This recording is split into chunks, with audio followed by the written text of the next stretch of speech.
I'm Kim Singletary. And I'm Rich Collins with Biz New Orleans Magazine. Welcome to Biz Talks. Each week, we reach beyond the pages of Biz New Orleans Magazine to bring you in-depth conversations with members of the business community. From the names everyone knows to the ones destined to make their mark, we'll dive into the top issues, best practices, successes, and failures of every industry that calls Southeast Louisiana home.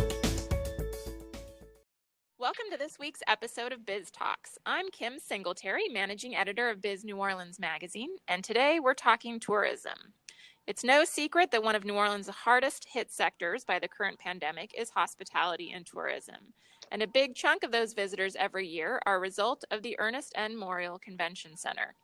With 1.1 million square feet of prime contiguous exhibit space, our award-winning convention center is the sixth largest convention facility in the nation, and consistently ranks in the country's top 10 of facilities that hold the most conventions and trade shows annually.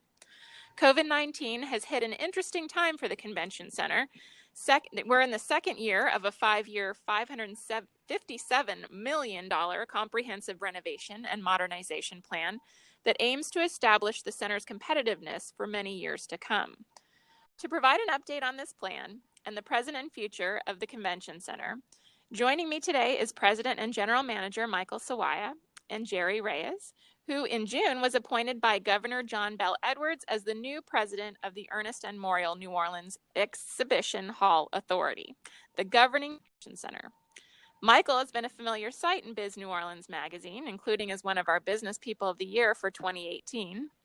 And Reyes is a seasoned hospitality professional with more than 20 years of industry experience and currently serves as the general manager of the Westin Canal Place Hotel, a position he has held for 3 years. Under his leadership, the Westin recently completed a $30 million revitalization. He's also served as an assistant professor at UNO for the past 2 years. Welcome, Michael and Jerry. Good morning. Thank you, Kim. Good morning. Good to be here. We're excited to talk to you guys. So let's get the bad news out of the way first. How's the convention center been affected by the current pandemic? Well, as has been reported widely, we are serving in a role as a medical monitoring station, and as a result of that, we haven't been able to hold meetings in the convention center. There's been some pretty significant impact on our business volume, which in turn, of course, has a significant impact on the overall market in New Orleans. And I'll let Jerry speak to that. But suffice it to say that our role in the community has changed. We've gone from being an economic impact generator to being one who is very involved in the recovery from this pandemic. Jerry? Well, as Mike mentioned, we have definitely seen, a significant impact. And, the center has a huge domino effect on everything that happens within the hospitality industry, not just for the hotels, but the restaurants, the purveyors or providers of all the products that we use. But just to provide a little bit of context, in Louisiana, if we compare weekly travel spending to the same time last year, each week has been at or nearly 50% less in spending. So this represents an average of $8 million a week in federal tax revenue and $4 million a week in state tax revenue, and also, probably just over $1 million a week in local tax revenue. This is significant, and obviously there's some significant impact that has been directly correlated with the loss of business in this current year. So this year so far, and Mike can correct me if I'm wrong, but we've had about 117 groups that have been impacted, and that results in just over a $1.6 million impact, economic impact directly to our city. So it is significantly felt, but obviously that's the bad news, but we do have some bright news ahead in the future for our center and our city and everything that it impacts. Jerry, if I might add, the economic impact to New Orleans overall from the loss of 117 events is $1.6 billion. And I think what that does also is speak to the tremendous impact of tourism on our local market. It is the top industry in New Orleans, one of the top certainly in the region and the state. But taking a $1.6 billion economic hit really not only does it highlight the devastation of that, but it also speaks to what that means year in, year out for New Orleans. Yeah, absolutely. And like you said, that carries through. So that's, restaurants, that's, tour companies, that's, everybody within the city that gets hit in some way. So right now though, you've got you still have some beds at the convention center? We do. We're still serving in a role as a medical monitoring station, and there's about 250 beds. I want to say the last count there were 25 patients who are transitioning from that facility to before they actually are sent home. And of course, we have staff who have to work in the building, and we're following all the safety protocols as much as we certainly can, and doing work in the building. I have about 250 people in the building who are keeping the building running during this time as well, doing essential work so that when the recovery eventually does happen, that we'll be ready to go. We have about 500 total employees that we've managed to keep on the payroll, full salary and benefits throughout this period. But certainly something that is unprecedented. But we're focused right now on the future and what it means to recover from this crisis. And that's a lot of businesses are doing that. They're taking this time to kind of step back and think about the future and do renovations. And of course, you guys are already in the middle of all of that. So can you talk a little bit about what's going on, that this is kind of maybe kind of an opportunity? It hits, like I said, in an interesting time for the convention center, because you guys already were working on a modernization plan. So how has COVID and all of this kind of affected that? Mike, no, just if I may just kind of lead off there, and then I'll turn it over to you. Bottom line, is that uh, prior to this, Mike and the team and the authority had a great plan put together, a capital improvement plan of $557 million that would provide us with the leverage that we were already in a position of need on. But the bottom line is that even post COVID-19, or especially post COVID-19, competition is going to be extremely intense. And this is where all of the efforts with the renovations and the initiatives that are being worked on or work to be accomplished at the center will provide not only New Orleans, not only the center, but New Orleans and the people of New Orleans an advantage over the markets that we compete against. So coming in was interesting for me to see all of the groundwork laid, and the perfect timing that we have now to capitalize on this opportunity is definitely going to be something that is necessary to make sure that we are able to position ourselves in the most competitive way against markets where they may have centers that are newly renovated or newer centers. Now is the opportunity to really capitalize on. But Mike can talk in detail about some of the work that's been done or some of the work that's in the pipeline.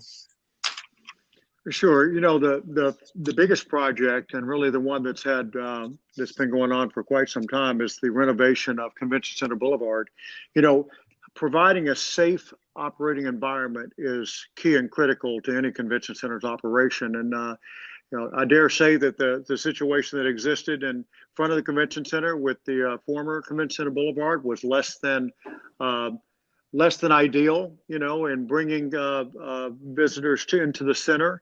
It wasn't a very safe ingress into the building. But today, as people have noted, if they've been over to our area, you'll see a very different experience. 2 lanes instead of 4 lanes, and a pedestrian park, a linear park that really runs from Poydras all the way to Henderson Street, and really gives us an opportunity to welcome visitors and even locals into a linear park that is most inviting. And that's about a $60 million project out of the 558 that's in our plan. So that'll be wrapping up by the end of the summer. And then it'll be finally complete, including art installations, early next year. And so that's one of the larger projects. On the interior side, we had projects that were slated. We're redoing all of our restrooms. We're making some upgrades to the interior areas that are most used by our guests. The plan that we have is that we have an architectural group on board who is designing for the future, taking into account what the post-pandemic expectations are of our customers. And so we're looking at all of our meeting rooms, We're looking at our public areas. We're looking at spaces that we can create on the outside, frankly, that open onto the linear park and enhancing them to where they can be used for outdoor meeting space. The social distancing piece of all of this, has taken on a new meaning for how we do meetings. And our customers are looking to us to provide them with innovations that they can ultimately include in their programming when they're planning their events. And certainly, it's important for them to be able to tell the attendees that they're going to be doing this in a very safe and inviting environment. In particular, I've read recently it's been reported about our being one of the first convention centers in the country to achieve an accreditation by the Global Biorisk Advisory Council. If you think about it, we wouldn't want to bring our employees into an environment that wasn't safe. And so we've been working very diligently in enhancing the safety and the sterilization and the freshness of our building, not only for our internal customers, our employees, but really to get ready to welcome people into the future. So we've achieved that accreditation, again, one of the first in the country to do that. And that really is the gold standard for providing a safe environment for hosting conventions. So much more to come on that as we develop our design plans into the future. And our expectation is that by the end of 2022, that most all of those renovations will be completed, and we'll be able to compete much more effectively in the future. And you've been helped out by some recent legislation the state has passed regarding liability? Sure, Jerry, I'll let you speak to that. Yes, of course. So, one of the things that we've been finding is at the federal level, they're working to pass legislation that will protect meeting planners, convention planners. But one of the things that we found in Louisiana is that we've already gotten ahead of that with Act 336, which provides a limitation of liability for meeting planners.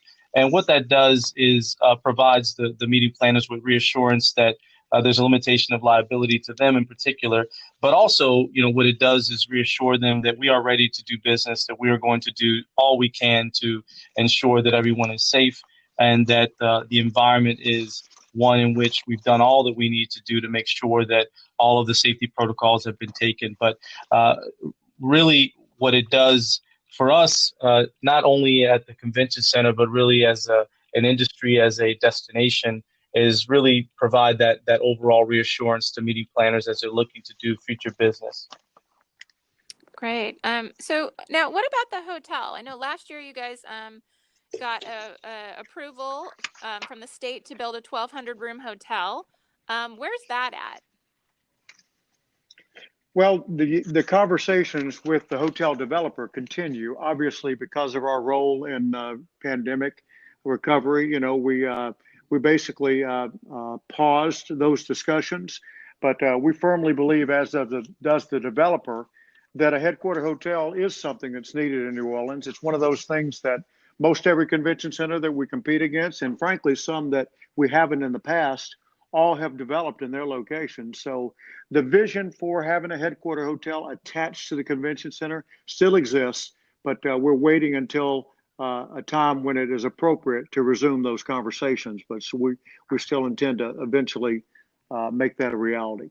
Wonderful. And if I may just elaborate just a little bit on that, is the team has done a great deal of work in research and in understanding what that can leverage for the city, not only for the center, but for the city.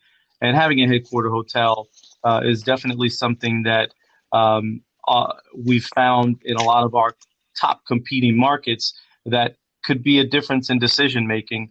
And as we mentioned earlier, in terms of being competitive post COVID-19, this is one of the areas where there's opportunity. And as Mike mentioned, the discussions continue, but it is something that we found that can make the difference between gaining a piece of business versus not. So it is something that is still definitely in the works. And, timing may be right at this time to have those discussions so that we can make sure that we're built for the future. Great. And talking about the future, as far as getting up and running again, you guys are looking for basically phase 3 to come into play before that's a possibility. Is that correct?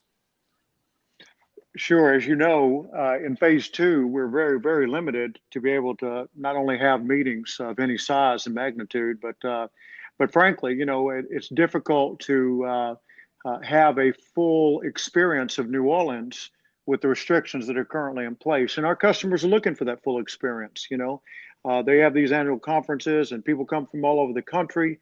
They need to feel safe in traveling to the destination and know that they're going to have a full experience when they get there. And I think that the restrictions that exist today aren't conducive to that, but certainly are much better in phase three. Jerry? No, I would completely agree.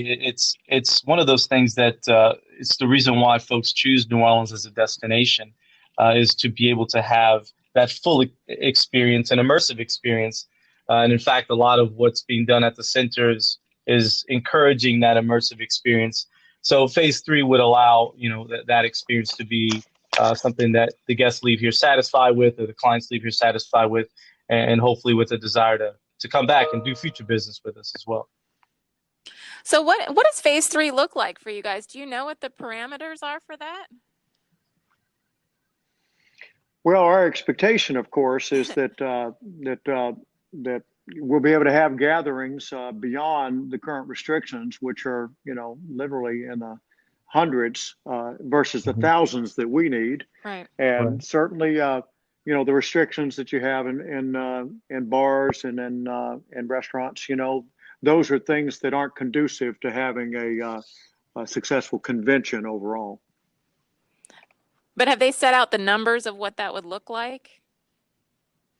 I think it's an evolving thing, Okay. very fluid. So we're monitoring that so that we can pass on that information to the clients that we're in dialogue with. But I don't know that there's any exact set thing yet. And we depend on the governor and the mayor to give us those guidelines that we can communicate to our clients. Right. So the convention center now, is it 35 years old? Yeah, originally opened up in 1984. So this is actually our going into the 36th year. Enormous impact since the convention center has been open. Billions of dollars in impact to the community. One of the true economic engines and most successful enterprises that's ever existed in New Orleans. And so we're trying to do everything we can to enhance that for the future and make sure that it continues to be successful. So we're overdue for a modernization. No question about that. We did have a big reset during Katrina. We did some renovations to the building. Obviously, there are others that during the time when we were not able to make significant reinvestments in the building, other markets did. They weren't in the same position that we were in. But now, because we have managed our reserves effectively, we have the resources and we have the vision to make sure that we return to a much more competitive position. And on that note, that's kind of been the hope, is that when things do open up, and I think that'll be the reality, that you will start to see this flood in travel and just people everybody right now is kind of making their dream list that I know of where they're going to go, what they're going to do. Sure. And so you got when everything opens back up, you guys are basically priming yourselves to be a good destination for that. How do you feel about the future going forward? Because there has been some huge losses. Do you think that's something that we can start to make up again?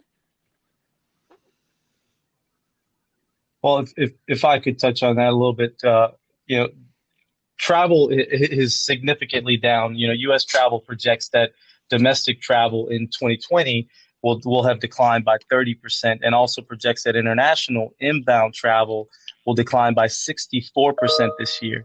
Obviously, with regards to the center and the nature of the business and the conferences that we host being worldwide, that is a significant impact. But at the same time, to your point, it's really about laying the groundwork for being prepared for a post-COVID-19 environment. And obviously, nobody knows what the future will hold, but we do know that there is a significant amount of pent-up desire to travel. There's been research done on that as well. Most of that being domestic, most of that demand right now being domestic. But really, once there is a vaccine, once we are able to reassure customers from a travel perspective that things are safe, uh, there will be a flood. There will be a desire to do business in person, a desire to gather in conferences and trade shows. There's also been research showing that as well. So it is important to leverage or utilize the time we have now to create a demand for specifically for New Orleans. And we do that by making sure that we do all of the right things in the center to prepare ourselves for the future and for future success. And if I might add, New Orleans is always going to be at the top of the list for desirable locations for conventions and conferences. No question about that. We're working with New Orleans and Company, who is our business partner who does bookings for the entire city. And we just rebooked the International Association of Chiefs of Police for October, or actually September of 2021. And which there was, it wasn't a small feat to be able to do that. The meeting is going to attract over 10,000 people. And normally, that would be several years out in a lead time. But we booked it in less, just over a year's lead time. And another group that we're working on for February of 2021. We haven't announced it yet, but just the fact that people want to come, they want to get back together, and New Orleans is at the top of their list of the places they want to visit. It just speaks to the confidence that people have in our ability to effectively host conventions. Well, it sounds like you guys are doing everything possible to make this a success when everything opens back up again. So I was very excited to speak with you both. And if anybody has any questions, I guess we post them, push them to your website. That'll be fine. All right. So thank you both for joining me today. I really appreciate it. And thanks everybody for listening to the newest episode of Biz Talks. Thank you so much, Kimberly. Thanks for listening to another episode of Biz Talks. If you like what you hear each week, don't forget to rate us and leave a comment wherever you listen to your podcasts. And follow us on social media at Biz New Orleans. For more information or to contact us, please visit bizneworleans.com/biztalks.